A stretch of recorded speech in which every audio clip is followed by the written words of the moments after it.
What's up, everybody? This is Cherie Danielle, CEO and Executive Creative Director at 4K More.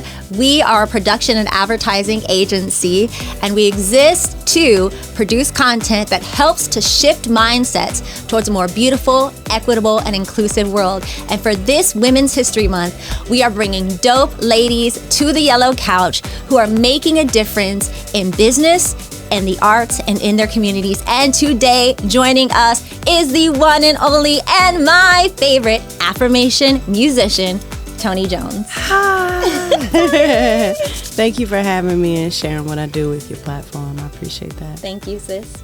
Yes. Girl, I am so excited to have you on this podcast for Women's History Month. It's no secret. I'm a fangirl. I love your music. I love your presence. I love your essence. I love your social media presence because I don't see a lot of artists out there, musicians out there really taking up space in this place of rest and just being and really like focusing on our mental health and our soul wellness and talking about the divine feminine and all those awesome things. Yeah. I just feel like I'm learning so much from you and have learned so much through your music. So I'm super excited to have you today. And I know there's some of my audience that doesn't know who you are yet, but they will know today. So if you were to explain what is an affirmation musician, what would you say? An affirmation musician is literally someone who creates music that helps people talk to themselves better. That's it. And why do we need to talk to ourselves better? Because it's the language of self-love. When we think about relationships with people, business relationships with your family, whoever, the core requirement to have a healthy relationship is healthy communication, right? So now we're in this era of self-love, self-care. I have a relationship with myself.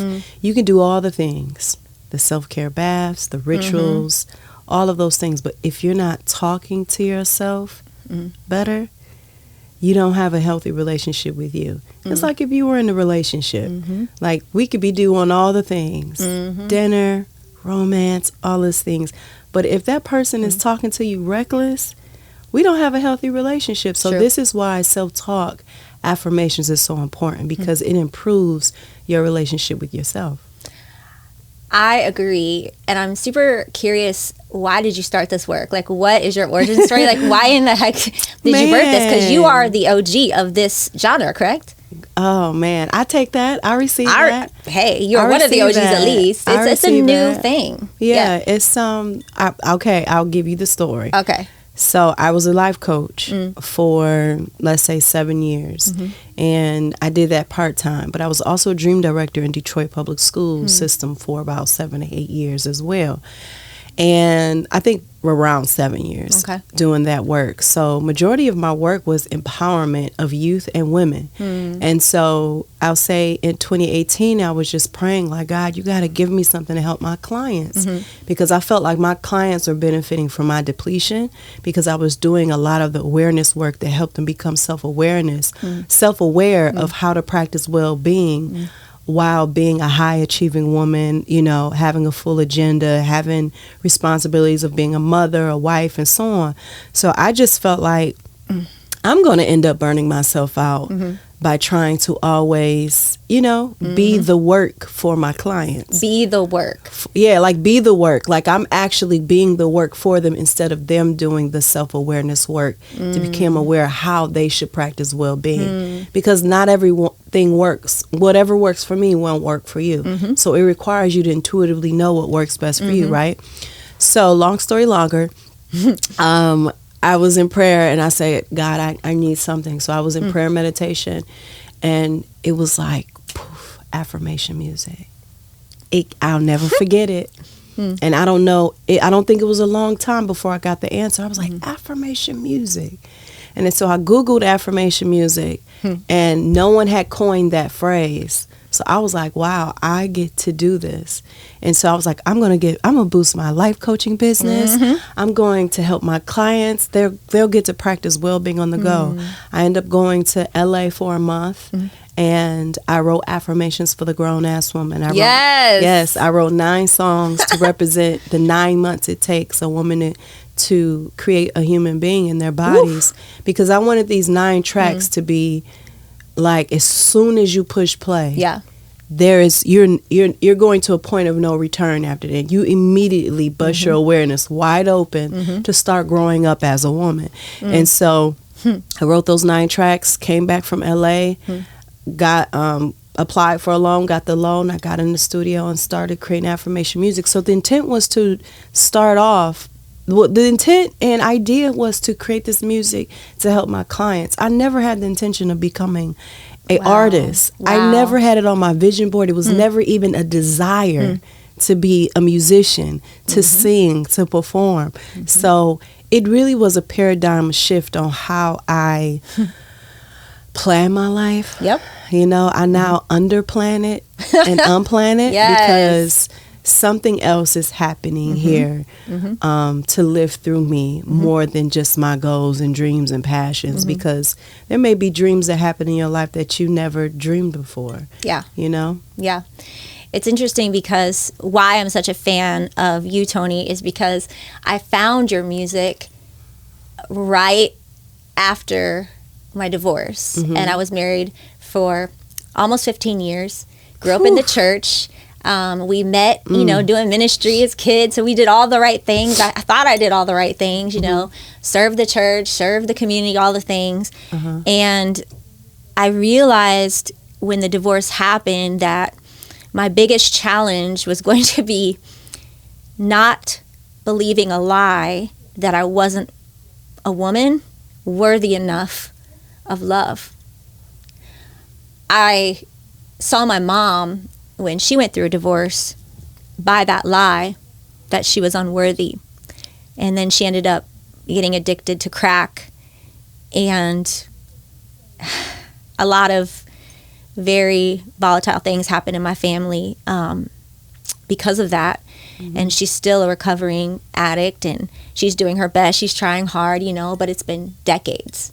And I remember thinking to myself, even as a young girl, watching my mom try to gain and gain approval for love. And I used to say to myself, I don't want to be like that. And it wasn't anything against my mother, but just that posture that I saw her, the striving to be worthy. I literally saw my mother never become. And so as I was thinking, well, how do I become a woman, right? Like, how do I go through a divorce differently? How do I not lose myself? How do I not become a crack addict, right? Like, for real. Like, I didn't have any theology. I didn't have any counselors that could really help me answer those questions. I can relate to that because a lot of the women I grew up around I did not resonate with. I remember at a very young age searching for something to say, I want to be like that. Yes. And no woman ever really gave me that. Whitney Houston did. Yes, you know? Me too. Whitney Houston, I just loved her style. I love her simplicity. I loved her. It was, she just felt so Midwest and Southern. So I looked up to her, but she was so far from my reality. So to not have anyone that really reflected what I thought was like something that was womanhood. The closest thing that was that example was Proverbs 31, the scripture in the Bible that talks about the virtuous woman. And I just loved the way she was depicted. This woman that was in the community, this woman who was about her family, this woman who took care of the household. She sounded like she had values around what her passions and hobbies were and her skills, and how she multitasked it with, you know, tax life with ease. You know, I was just like, who is this woman? You know, and it's so funny because my mom used to put me in these pageants and my talent, and I didn't really like the pageants, but I was like, you know, I'm not going to win anything. So how do I have fun? You know, I just never thought I could be number one. I always thought myself as number 2, number 3, or completely in the background.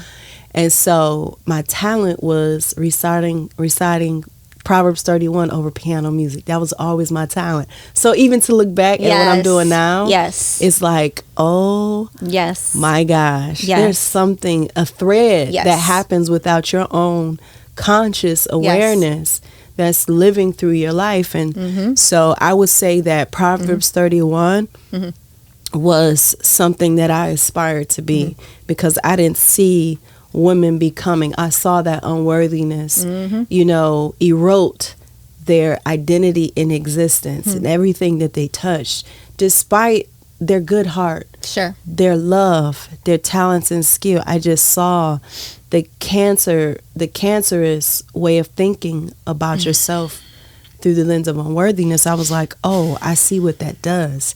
What can I do to avoid that? So there were certain things that I did. I'm like, okay, you go to church all the time. I can't do that. That part. Okay. I depend on a man completely. Okay. I can't. I have to figure out how not to do that, because that's in me to do if every woman that I've known has done that. You see what I'm saying? I do. So it was like I really was winging womanhood. I didn't have a rites of passage into my womanhood. So it was like life was creating that for me. And I think that's dangerous when we allow life to create your rite of passage to womanhood for you randomly. Yes. Like it's such a deep personal work. It is. With all these unique nuances that are curated to you, right? Because we're individually made as women and we're unique in that way. But when I think about Proverbs 31, the way I was taught, it sounds like you had a better experience of how it was taught. But for me, a lot of times that was used just to make sure women knew that you need to take care of your man. Like, you need to make sure you have your house together, meaning like make sure you cook him food, make sure you keep it clean, make sure you take care of your kids. That's how it was taught to me. It was taught to me that way too. Those things are bad. Those things are excellent, right? But I'm a non-traditional woman. So you know how I get the house clean? A housekeeper. You know how how I would want to take care of my kids? With a nanny. You want to know how I want to run my house? I want to be a businesswoman. So when I looked at it through that lens and started to like really break her down, she was a businesswoman. She had contractors. Yes. She was not doing all that shit by herself. No. So I tried in my first marriage to do all the shit. It didn't work because I did value rest. And so I couldn't make it all work. And I think that I thought I had to, and I think he thought I had to. And I would, if I get married again, I would do it completely differently. I would get it all done, but I would ask, so how you want me to get it done though? Because here's how I'm going to get it done. And it's not going to be all on me. And it's not going to be you not doing anything either. It's going to be very equal, which goes to a whole other conversation that I want to talk about, which is the role of man and woman. But we'll get into that a little bit later. But you said you were taught Proverbs 31 like that as well. But you really saw that women weren't necessarily thriving under that narrative of work and striving. So how did you, like, what was your rite of passage? Like, how did you get out of that place where you didn't necessarily have a model, right? But now here you are, like literally crafting the blueprint for us. Like, tell me, how? I mean, even listening to you ask me that brings tears to my eyes. It is because I just am in awe that it's happened this way. But if I'm to be completely transparent, it was choosing the wrong men that were my rites of passages. It was, and I use that word wrong for comprehension purposes. I chose men out of a codependent paradigm of thinking. I chose men based on a sense of neediness and a sense of like unhealed areas about me and just ignorance. Complete ignorance and naivety. And so each heartbreak, each letting go of the attachment to my desire of being in marriage and being in intimacy and relationship. I'm completely different. I'm literally not the same consciousness of that desire for marriage and intimacy. It's changed completely within the past year. So it's very fresh. Okay. But at that level of consciousness where I desired intimacy and relationship and marriage and children and just the nuclear family, each decision into intimacy, intimate situation or relationship or dating, and I had to let it go because of heartbreak, betrayal, or because it's like, we can't grow together.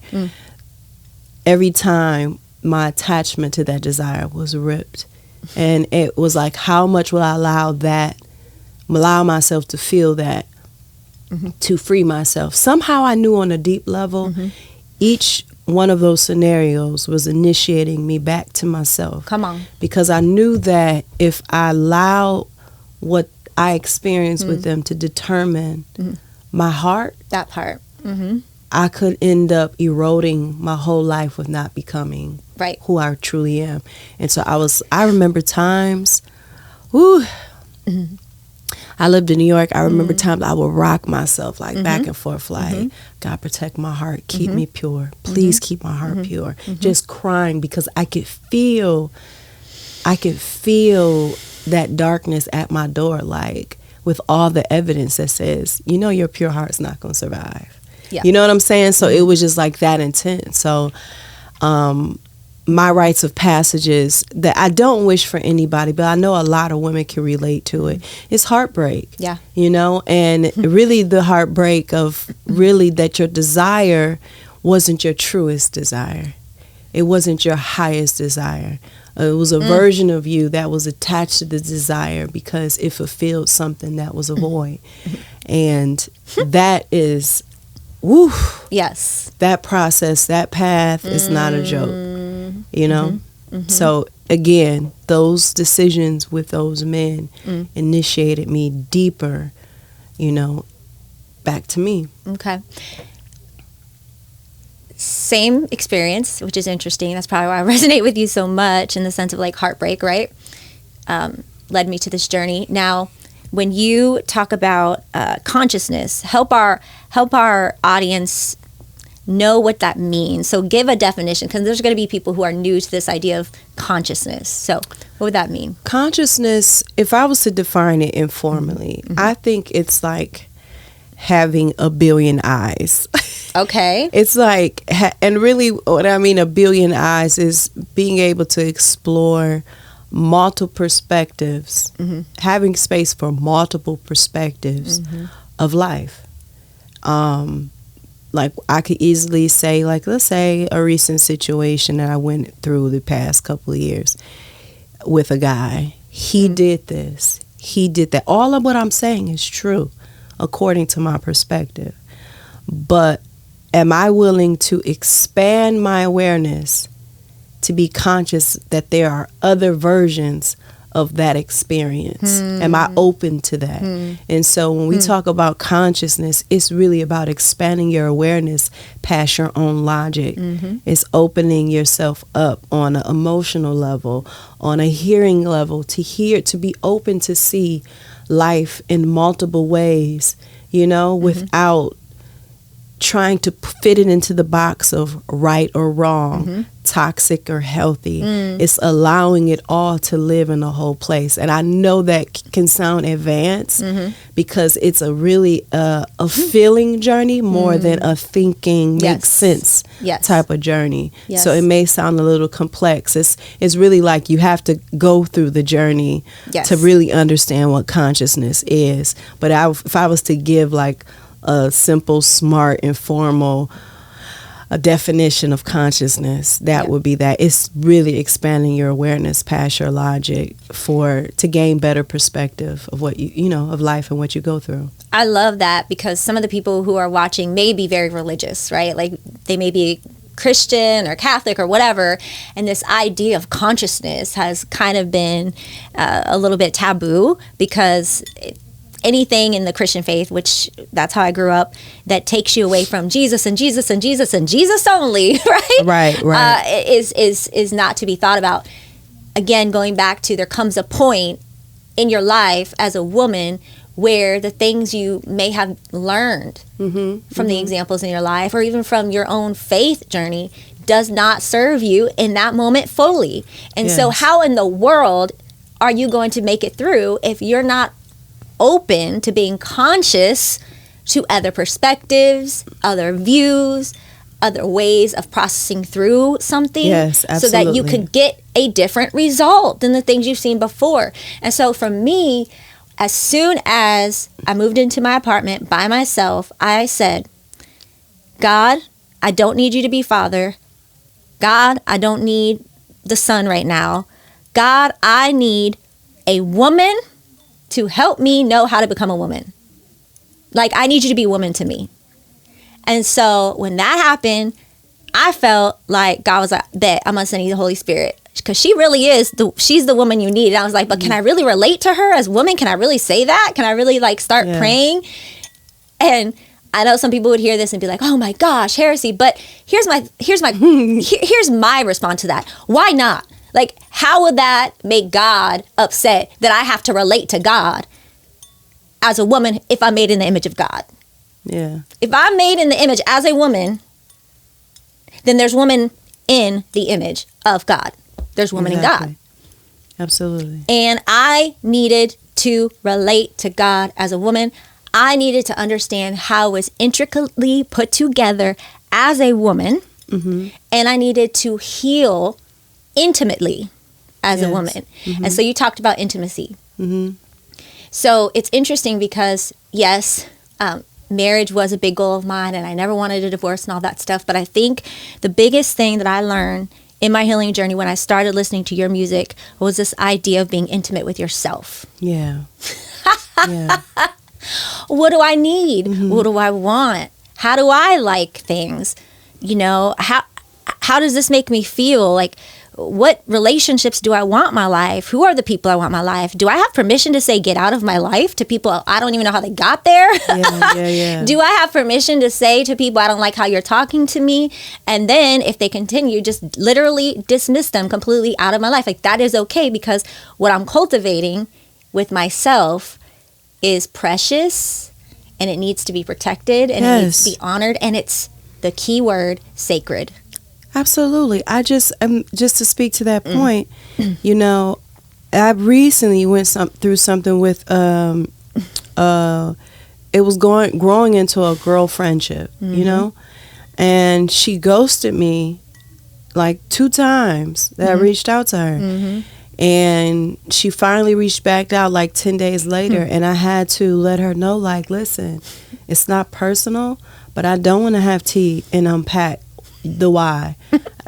I made a promise to myself, and it's a new promise. So I don't even know how to really keep this promise perfectly, but I have to practice this promise. I said I made a promise that I would not give myself people who ghost me, that them ghosting me is enough for me to be complete with that engagement. No matter how much I want to keep them in my life, no matter how much it's more natural to be understanding and hold space and unpack the why and understand their humanity and their thinking to why they treated me this way. I'm complete in this season. Maybe it won't be forever, but in this season, I have zero tolerance, zero grace for people who ghost me. You know, I have permission to say, never mind. And to watch myself do that with somebody I actually want to keep in my life, actually with somebody who I actually want to know why she ghosted me. You know what I'm saying? My heart is it's more natural for me to be open to both the duality of people, but the relationships that I have close to me are people who don't ghost me. That part, yes. You know, people who would tell me and say, hey, I'm going to be off the grid for a minute. I need space. Hey, you did something that I'm still processing. Those are the type of people that I want intimately involved in my life. So I give myself permission to keep my promise to myself that I would not give myself people who don't ghost me. I have to be committed to that. Yeah. And I voice text that back to her after she said, hey, let's get tea in this. And I'm just like, man, I would do that. But the season I'm in right now, I don't have the space for that. I have to be grounded in that promise and devotion I have to the type of people that I want in my life. Yes. And it's so challenging to practice your own practice because it's like, I like her. Yeah. And we all are human. But again, it's just the timing of my life. I literally can't unpack your shit. You know, there's stuff like I can't do that right now. Yeah. If you don't know how to communicate that you need space, then that means you can't be in this season of my life. You can't. I think there's a point where you grow up in this idea of becoming woman, right? Where you just become super duper comfortable in your own skin and who you are. So for me, in the past, if someone was to ghost me or get upset with me, I would immediately go to what did I do wrong? And think that I needed to correct something within myself. I'm not worthy. I need to come up to their level as if I was beneath. When you start to open up your consciousness and you start to do the sacred work of understanding that you're divine and understanding this idea of becoming woman, you recognize you're not going to be for everybody. And if your presence, just your presence alone, is an offense to someone else or causes them to act in some type of way, then just move out the way. Yeah. Just get out the way, because I'm not going to change. Like, who I am is who I am, right? Yeah. Like, especially if I know I didn't do anything like, absolutely, right, intentional to hurt someone. I know my heart. I know my posture. So it's okay if we're not flowing. That just means we ain't supposed to flow. We're not supposed to flow. Straight up. And that was clear to me. And I told my friend, my very close friend, I told her, I was like, I did a thing. I stood up for myself. Even when I didn't want to, I felt the strength to do it. I felt the skill to do it. I felt the competency that I can stand up for myself and be safe and still be a good person. Yes. And it was really, really interesting to watch and witness. Like, I think I'm going to journal about that this weekend and process, because this literally happened this week, Okay. Me standing up from actually yesterday. Okay. Oh, wow. With me like communicating to her, like, I'm complete with our engagement. You told me enough. And it doesn't make anybody a bad person. It's literally me knowing myself and keeping my promise to myself. So it's growth. Amen. Now, I'm curious, because you did grow up in the church, so you talk a lot about the divine feminine. In fact, you posted something yesterday about that. What is your definition of the divine feminine? How could we ever define her? She is the softer side of life. Woo! But she's also like the darkness, just the rooted darkness, not the, she has a way about her that is destructive and creative. Okay. If you pay attention to all of life, everything grows from darkness. Yes. From a fetus, diamonds come out of darkness. Root vegetables, trees, plants, things that are alive come from darkness. And even in biblical terms, right? Like, the earth was formed out of darkness. And so when I think about divine femininity, I think about that creativity that comes from darkness. But I also think about, okay, after what's created, how do we nurture the creation? And so I think about the divine femininity being able to have, it's like an energetic intelligence to destroy what can no longer grow, and then create from what can create from that place to grow. And then let's nurture, let's care for it, for the duration of it to continue to go through the cycle of rebirth, death, destruction, rebuild. And she does it in a way where it's like, there, I know this hurts. Yes. But there. Yes. It's not a push through, get it done. Yes. We got things to do. It's not that. We got plans. We got to go. We got to be here at 9:00. Push that trauma away. It's not that. It's not achieve. It's not do. It's come be with me.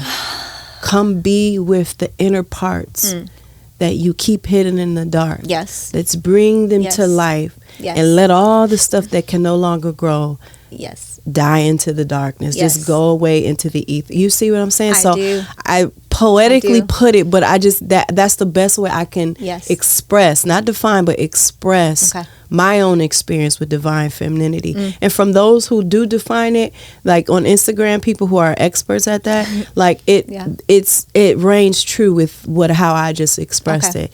So it's really like it's so maternal. Yeah. It's maternal in a way that it's far past what the human mother Yes. is. You know, does Yeah. that make sense? 100%, because that's what I was basically trying to say when I said I moved into my own apartment. I needed that. I needed there.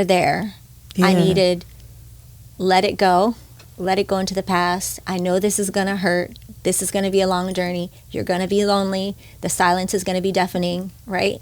You're going to have doubt that you'll ever, love again or be loved. Yeah. But there's things you don't know that you need and that you want. Mm-hmm. And would you take some time to discover that? Can we take some time to discover that? Can I take you on some adventures so that you can see what you want, what you like, things that you have not been courageous enough to say out loud? Yeah. I want to get you, Cherie, this is Spirit speaking to me, to a place where you ask for what you want. Yes. And know that there's nothing wrong with it. Yes, and I like to explain that experience of like when you speak of like being with yourself, getting quiet with yourself.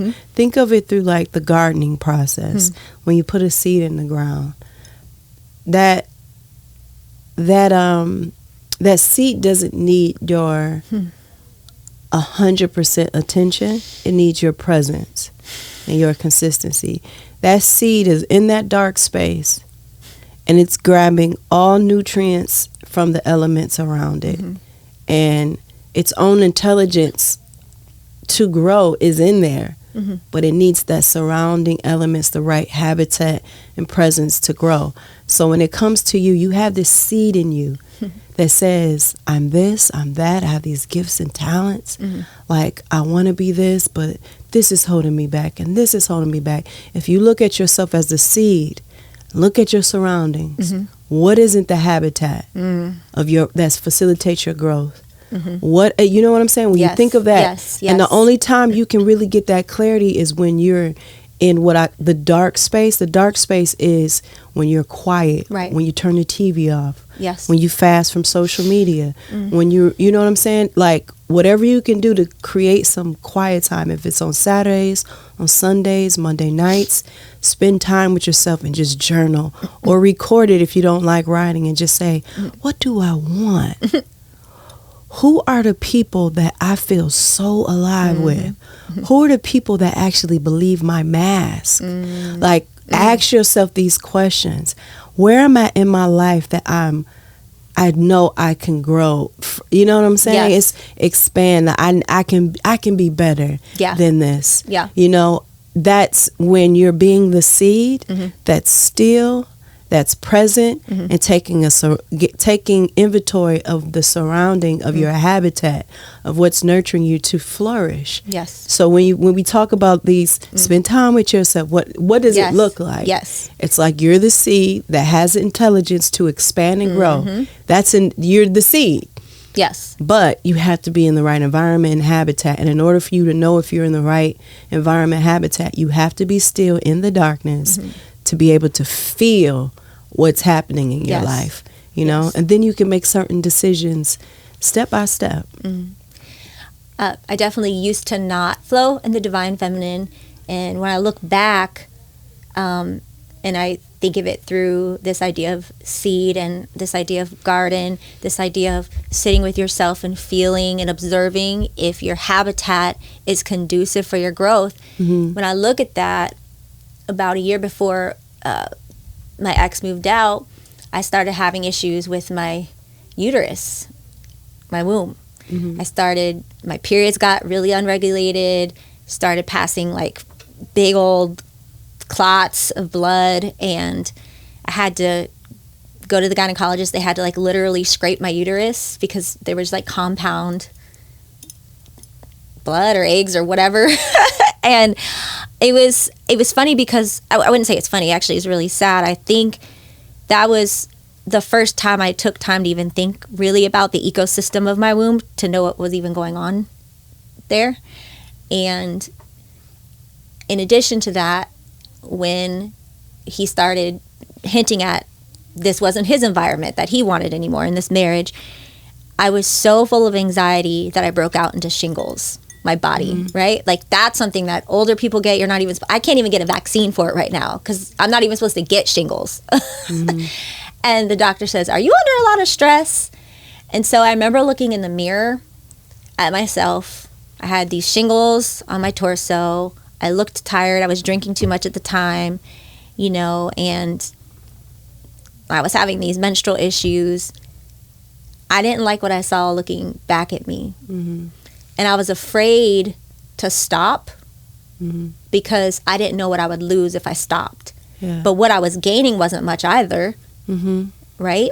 So when I look at the divorce now and I look at it through that lens of who I was right before it, honestly, we both didn't have the environment or the habitat at that time to become who we needed to be. And I can say that. That's my conscious, like, observation. It's a different view of it. Could we have? Maybe. But at the time, in that moment, no. And it boils down to, man, I'm telling you, I can relate to that because it's like, could we move forward? Yeah, we could. Who's wrong or right? Probably both of us. Who's the villain and who's the hero? Probably both of us. Am I willing to make this work? Yeah. Is this healthy for me? No. And it comes to these life decisions where it's either I choose to save the dynamic, save the marriage, save the relationship, save the business, or I choose to save my soul. Woo! And in those decisions, you can't fit into the box of right or wrong. Right. You just have to do what is the healthiest decision for you to do. And because we live in a world that likes to judge and label, and our brains like to make sense of everything and be able to organize everything, when you make decisions to choose to save your soul, you don't get that. You don't get that. You don't get the privilege of logic. You don't get the privilege of sensibility or making sense. It's like you actually have to be the one that says you're worth me choosing a healthier experience. Like, you have to be the one. If no one else is doing that for you, you have to give yourself the evidence to be the one that actually chooses you. You know? That's hard to do if you've been a woman who pushed through. Yes. So the pivot for me was when I went to On-Site. It's a space where you can go through trauma therapy, and they use a module called psychodrama, which you can replay with your group situations in your life that happened where you couldn't express the way you needed to, you couldn't resolve the way you hoped to, and you kind of relive it and create a more conscious narrative of it, and the experience passes through your body as you're doing it, and the guru helps you to identify where's that trauma stuck in your body, and then there's all kind of physical things you can do to help to push that out. In that time, that's where little Cherie, inner child, became very clear to me. That was the voice that I was suppressing, and she is my true north, and I'm her mother as a woman. When I shifted and thought to myself, I am the mother of my true north, my truest essence, little Cherie, because she's pure. She's been there since day one. She knows what she likes, she knows what she wants, she knows what feels good and what doesn't, right? She has dreams, she knows. And she started pointing me back, and I started wanting to have the ability to mother her well, to give her the things that she always wanted because she deserves it. That's the Holy Trinity. It's the mother, the father, and the child. Yeah. It's when you can bring your own, the union of, when you can bring the internal parental union to the inner child of you, because the father in you, the paternal energy in you, yes, is going to help you get through and get things done. yeah. Right? It's going to help you not fall apart. Yep.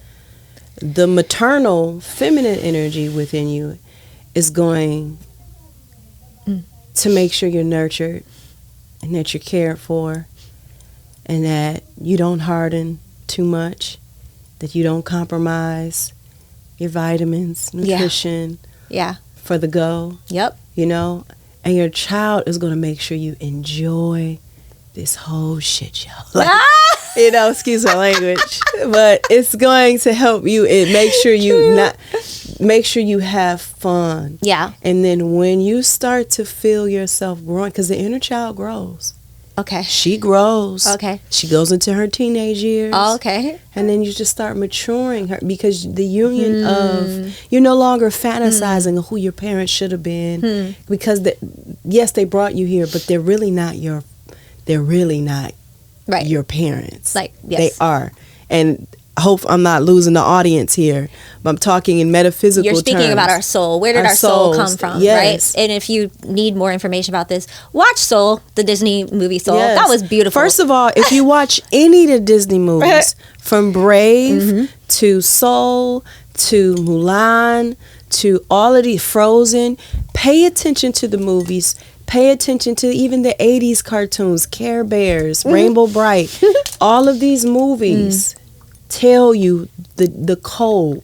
The code is, the cheat codes of all cheat codes is healing your inner child. You don't even have to be that deep and know all about what we're talking about. Just watch those movies with the lens and intent to see what the continuity is with the themes. The themes are, I'm a mess. I'm a mess because of what I'm going through with my parents and what my childhood was. Now I have to go on this adventure, this journey, this challenge to return back home to myself. And now I'm healing my whole family. Yes. Because I did that. This is literally all the movies. Which is basically called the hero's journey. Right? Like, this is what films are based on, TV shows are based on. Yes. Yes. So I want to make sure I'm not, talking too fluffy. It's very much the practical path of life. Yes. Of being human. Yes. Being this energy, being this spirit, being the expression of God through this human experience is going through life and becoming born again to it through an experience lens, but a pure lens, and I really do believe in my journey, that journey has happened by me becoming the parental role to my inner child, so she can enjoy life and she can grow up. Yes. Okay. Now that's I don't even know what to do with that she grows up. Wow. She doesn't get stuck. Yeah. That's a whole thing. A whole thing. So is there an ascension where you meet at the same age, do you think? What do you mean? Like, that she grows up to meet you at your age now? Or are you always ahead of her? I don't know. I'm still on that path. I think that if it's wild, because when I talk about it, it sounds like, there's a psychosis there. And this is why I advocate for people who are spiritual or following their dreams, go to therapy. Yes, I go to therapy. Yes. Go to therapy. Yes. Like, to not go to therapy and you live in this country is like having a car that doesn't have gas and you won't go to a gas station, having a car that the engine needs to be checked on, there's brakes need to be changed, and you don't go to a mechanic. Okay. You know what I'm saying? Because you don't think it's that deep. You need to go to places? Get the car together. So when it comes to your mind, and all the stuff that's happening here in this country and stuff that's happening around the world, you need to check in with your mind and see what's going on. Get some quality space with an expert to unpack that. Because I do believe, whether you're spiritual or not, when you go on this journey in life, you're going to need support. And particularly, I like to speak to those who are spiritual. It's so important to go to therapy, because the spiritual journey, it can leave you in a state where it's a psychosis. It does trigger mental health challenges and issues because you become aware of how much is a lie, how much isn't true, you know, and that a lot of this stuff is not, you know what I'm saying? Yes, I do. It's not what you thought it was, and so you have to go through this whole process of unlearning everything that you thought you knew about life, yourself, existence, about what you want, and that can take a toll on your mental health. But yeah, it's definitely a journey. It's definitely a journey, and I can't say that you meet your inner child at a certain age. I just know that I know I'm maturing. Yes. I know I'm growing up. Yes. I'm not that 4-year-old, that 8-year-old, that 10-year-old anymore. I may be in my preteen years stages where I'm, you know, I'm not taking life too serious, but I'm still having a balance with that seriousness and play. Love that. Well, I want to talk about some of the tunes that you have, and I want to dig into some of your lyrics. That's the fun part. Yes, because girl, the music makes it fun. The music makes it fun. So there's been so many things that you've said that I could throw out now, but one thing I want to just talk about from your album, I See Mantras.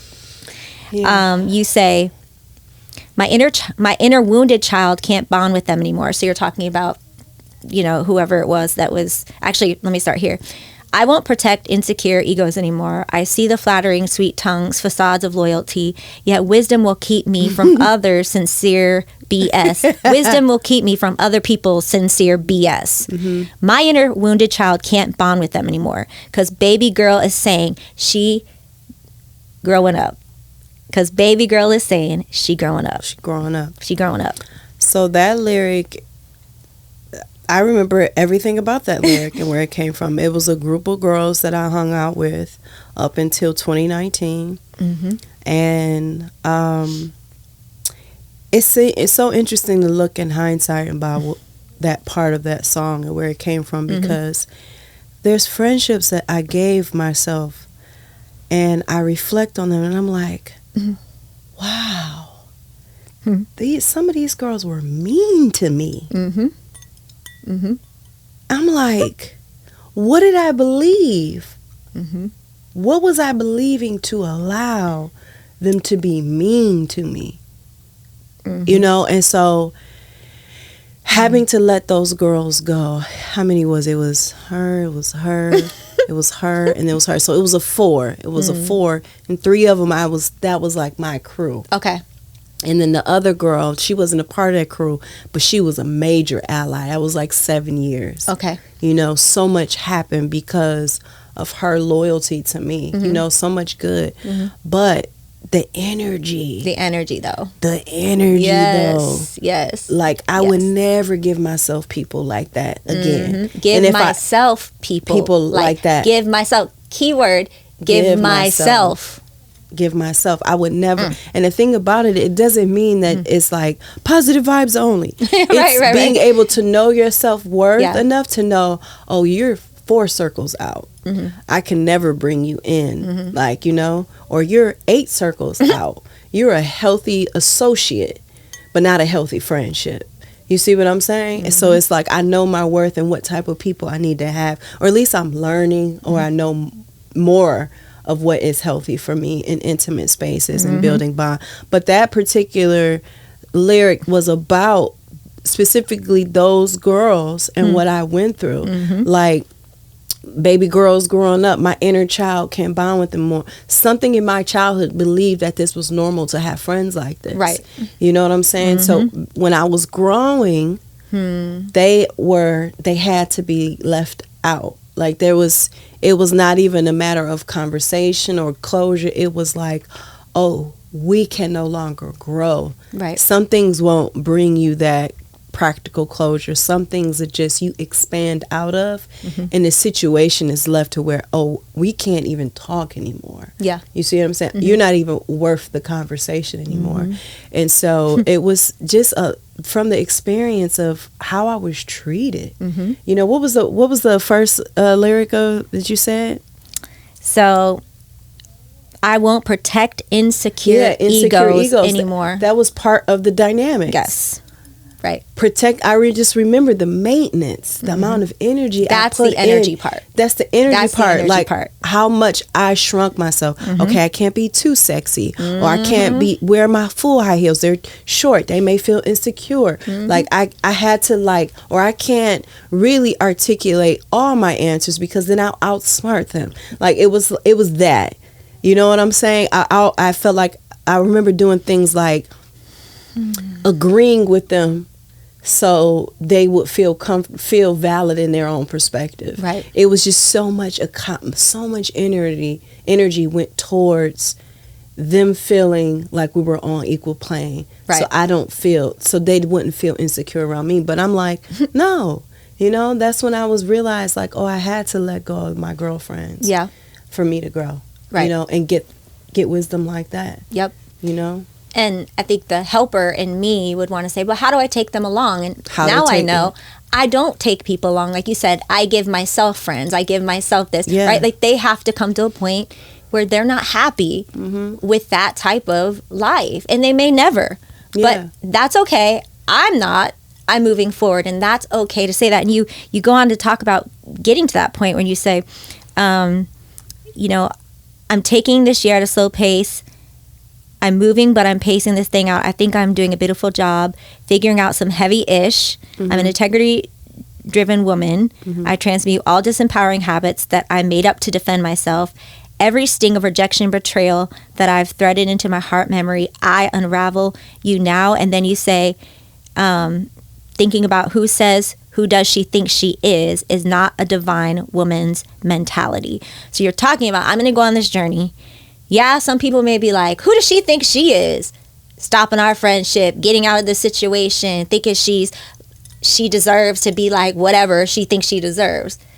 But somehow you figured that out and you said, I messed around and got another glimpse of my worth. Now my access is mad skinny.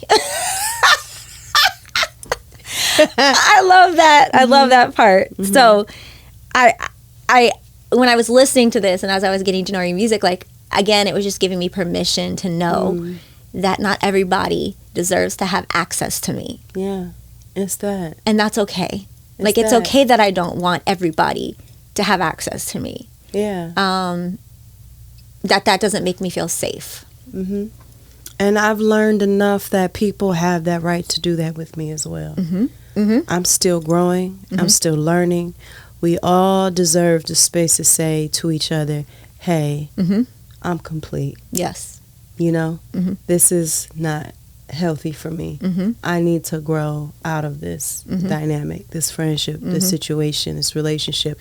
And I'm grateful for me being able to talk about it with love. Yes. Because I remember when I wanted to talk about it and wanted to be petty and I wanted to speak it from a place of spiritual leadism, like I'm high vibrational, you're low vibrational, but who knows? I may be around some high vibrational people that I may be the low vibrational one. That's not my intent, but I do know I'm human and I'm growing and I'm expanding. You see what I'm saying? And so I feel like we all should give each other the permission and right, I guess in the utopialistic world, to say, hey, I'm complete, and that I think that was I See Thoughts was the song. Yeah. And I did have to go on a journey and surrender my pettiness to the Most High and surrender that energy that says I want emotional justice. I want emotional justice. I was wrong. Yeah. You were wrong. Right. How dare you treat me? I had to surrender that and give it to the Most High and allow everything to actually be the ingredients that are in high favor to my recipe of being my greatness. You know, it was I had to not judge the situation, not judge the characters. I will say this. I judged them, but I had to allow the judgment to be processed in my process. I didn't act on that judgment. I knew that this perspective on them it didn't have ground. It just had a perspective that I could release. And so, yeah, it's that. And I'm sure a lot of us can relate to having to let go people that you just know that's not healthy for you in this stage that you are in life and the way that you're growing. Because it becomes so apparent. Life will give you every scenario to say, you know what? The writing is on the wall. I have to let them go, you know?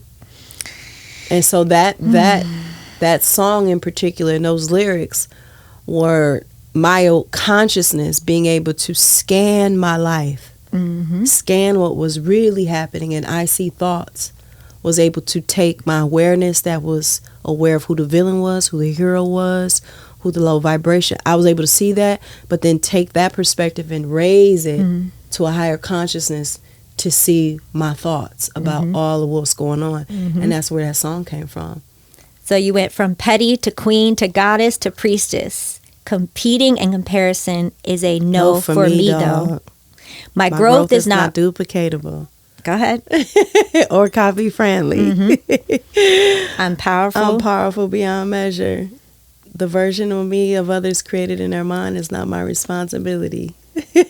That part. That part. Right? So I think what you said about allowing people to be where they are, allowing yourself to be where you are, and releasing that judgment is key. Yeah. The other piece, I think, to finding good friendships and giving yourself good friendships is you'll know when you resonate with another queen, with another person who sees her divinity, who you don't have to drag her energy along. She already has. She's already on the path of growth. She's already in her ascension. And my best friends know when you're vibrating low, Cherie, I got you. And when they're vibrating low, I got you. It becomes a safe space for us to be real. And I think that that's exactly what, at the end of the day, creates beautiful relationships. It's radical honesty and truth. And when you start to do that with yourself, you start to do it with others, and then you start to experience life in a more beautiful, healthy way. Absolutely.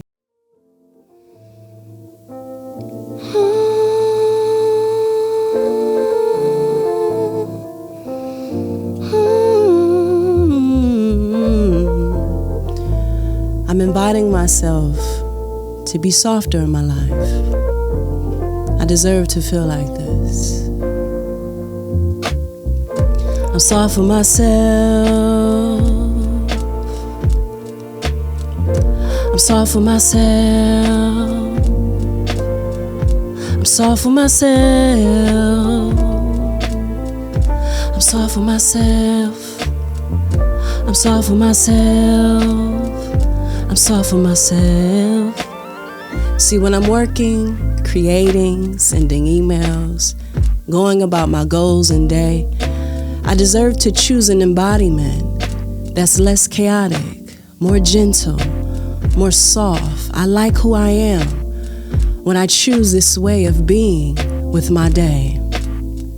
See, I've learned the version of me that opts into anxiety and pressure and bullying myself into productivity, but my well-being has become a priority. I choose to envision my life full of production, but my well-being must stay top-tier priority because I'm being softer with my life. I'm soft for myself while I'm working, yeah. I'm soft for myself while I'm healing, cause healing gets hard. I'm soft to myself while I'm playing, while I'm praying, while I'm growing, while I'm learning. I'm soft for myself. This is the new embodiment for me because my life matters. My organs matter. My mental health matters. My emotional well-being matters. So I must relax my shoulders. I must stretch my neck. I must breathe into my day to make me matter. I deserve to be soft. I deserve to be in peace. I deserve to be in harmony with all of life. I deserve to be more relaxed about the mundane. I'm romanticizing the mundane to be more of a priority than all the big dreams and goals. I'm easing into life. I deserve to be this easy with me. I'm soft for myself. I'm I'm soft with myself. I'm soft with myself. It's just really playful at this time, you know? It's time to live life fully alive, taking all masks off. I don't have to use any mask to network and meet this person and get things done. I'm being me. And I magnetize all that's going to nourish my dreams into flourishing and manifestation. Because I am who I am, and I'm that powerful to be soft with life, not hard with life.